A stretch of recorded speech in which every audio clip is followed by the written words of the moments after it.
拜登上台以后，该如何观察美中台关系动态的发展？今天为您邀请到的是哈佛大学甘迺迪政府学院创院的院长 Professor Graham Allison 来为我们分析。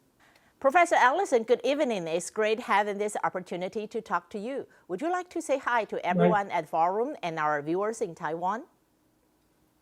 I say what a pleasure it is for me to have an opportunity to speak with you, and I only wish I could be there in person. I've said frequently here in the U.S. that we had the Taiwanese government managing our coronavirus crisis, we would have a much better society at this point. So your government and society has done a spectacular job. You're kind of the role model for the rest of us. And I was talking actually to Governor Cuomo in New York recently, and I said to him, do you know how many people there are in Taiwan? And he said, no, how many? I said, about as many as in all of New York State, and also most of New Jersey. And he said, whoa, that's a lot of people. I said, and do you know how many people in Taiwan died from coronavirus? He said, no, how many? I said, 7. He said, what? I said, 7. Less than 10. He said, that can't be, but in any case, something that, so your society has done a great job, and I congratulate you. Professor Allison, first let me start off with a plain and simple question. Well, a change in administration is strained U.S.-China relations because during the 2020 presidential election, Biden had been pushed quite sharply to the right in terms of a much more hawkish voice on China. What does the Biden presidency mean for China? Well, that's a big question. Obviously, we're in the midst of a fairly dramatic set of events here in the U.S., simply getting rid of one president and getting the next one in office. The campaign, certainly China became a political football, Trump trying to blame China for everything, including what he called the China virus, and Biden in the realities of domestic politics, having to show that he was not softer on China than Trump. So I would say there's been a lot of political noise, but there's going to be a very sharp difference between the Biden administration and the Trump administration on China. And I summarized it for some Chinese friends in terms of 5 R's. First is going to be a return to normal. So normal in the sense of not policy by tweet in the middle of the night, but rather normal procedures. Secondly, there's going to be a reversal of a number of the mistakes that the Trump administration made. On day one, Biden will rejoin the Paris Accord, and he'll rejoin the WHO and a number of other organizations.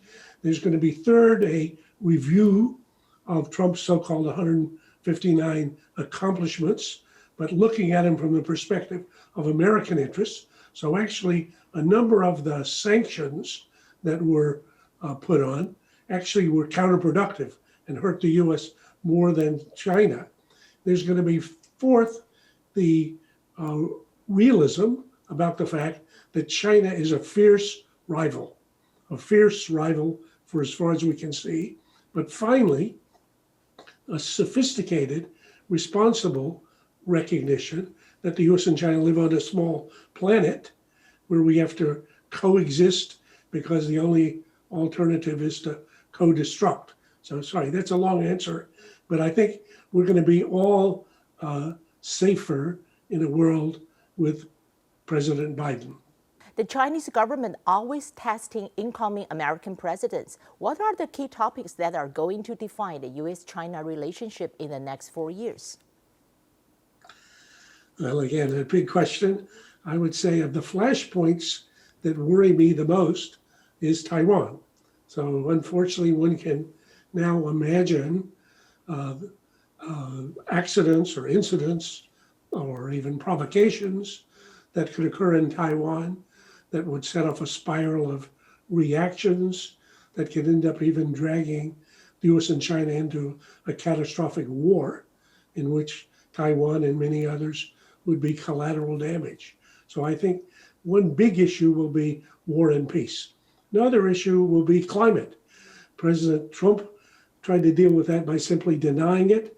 Biden realizes we both inhabit a very small, contained biosphere. China is the biggest greenhouse gas emitter. U.S. is number 2.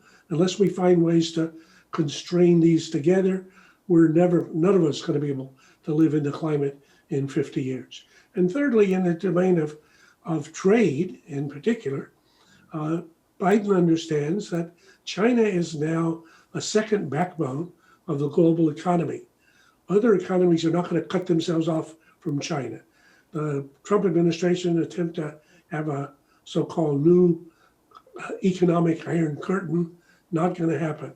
Japan's number 1 trading partner, China. South Korea's number 1 trading partner, China. Australia's number 1 trading partner, China. So dealing with the trade issue in order to get a level playing field and to constrain the unacceptable behavior of China will be another big part of his challenge.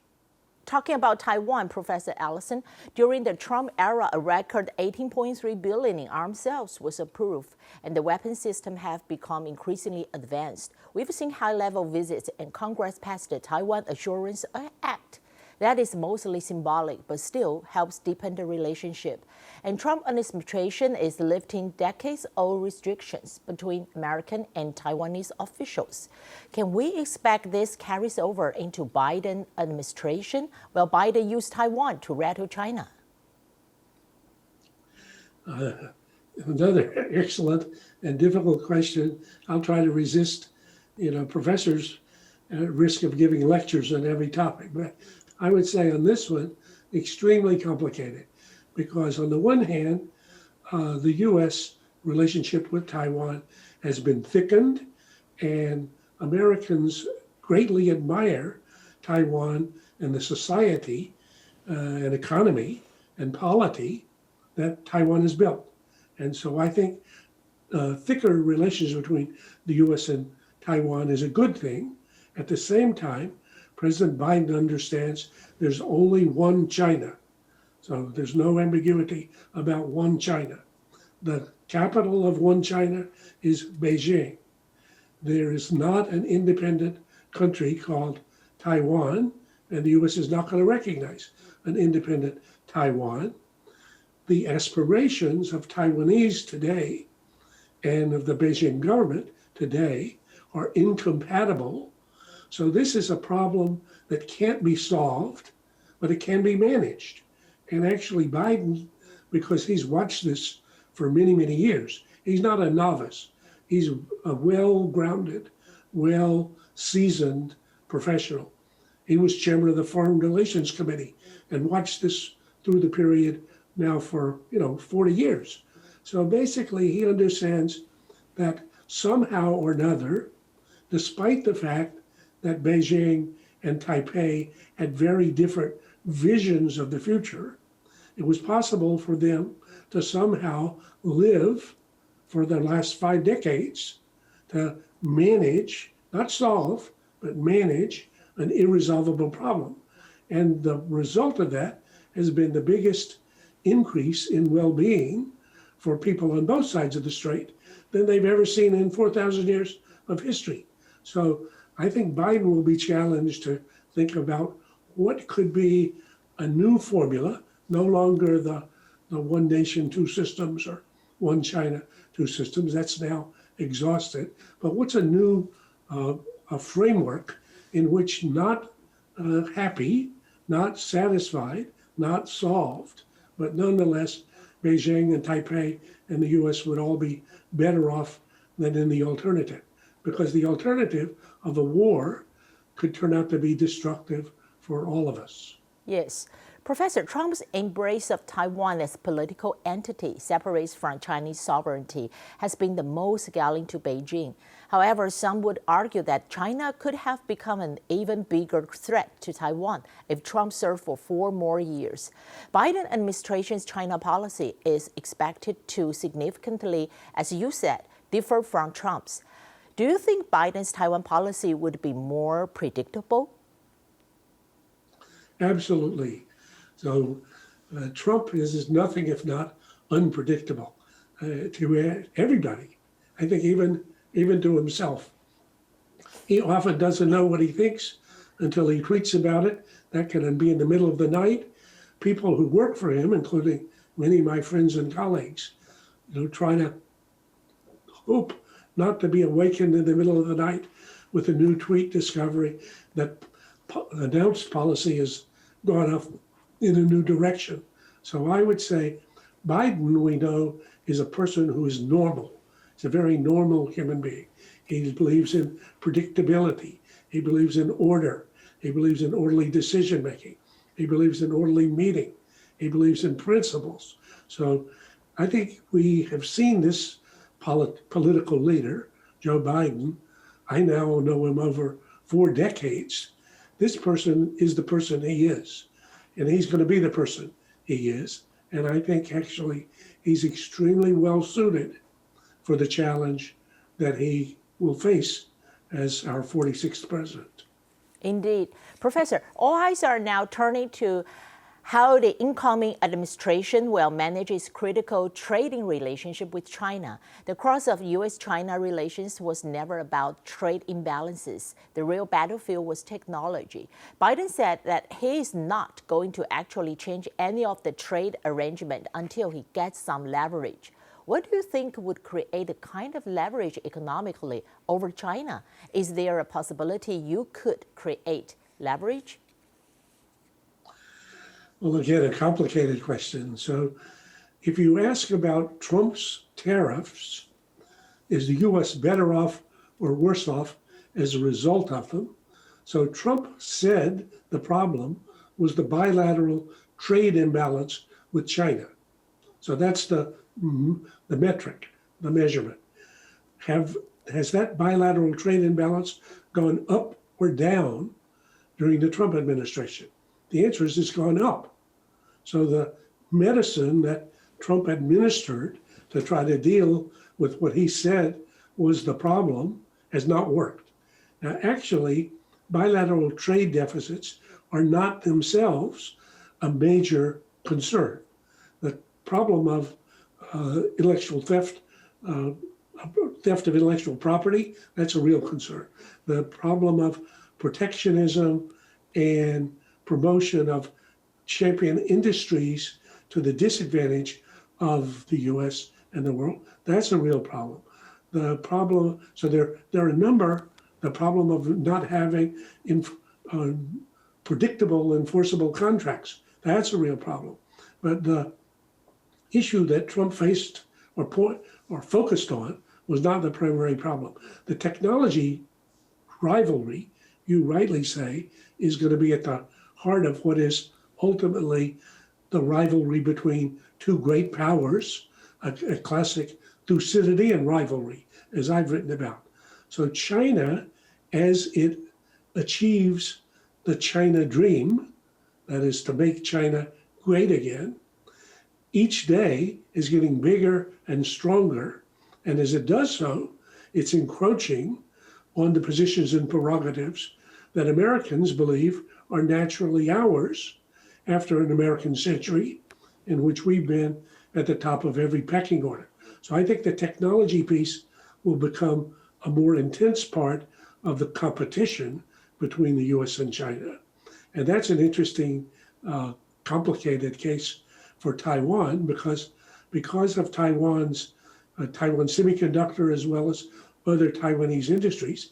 Taiwan is not just an assembler or manufacturer, but Taiwan is actually a player in this space. Yes, Professor, we read your book. In your book, you said China and the United States are heading toward a war neither wants. When a rising power threatens to display a ruling one, violence is the likeliest result. Between American first and the Chinese dream, do you think that war is inevitable with Biden in the White House?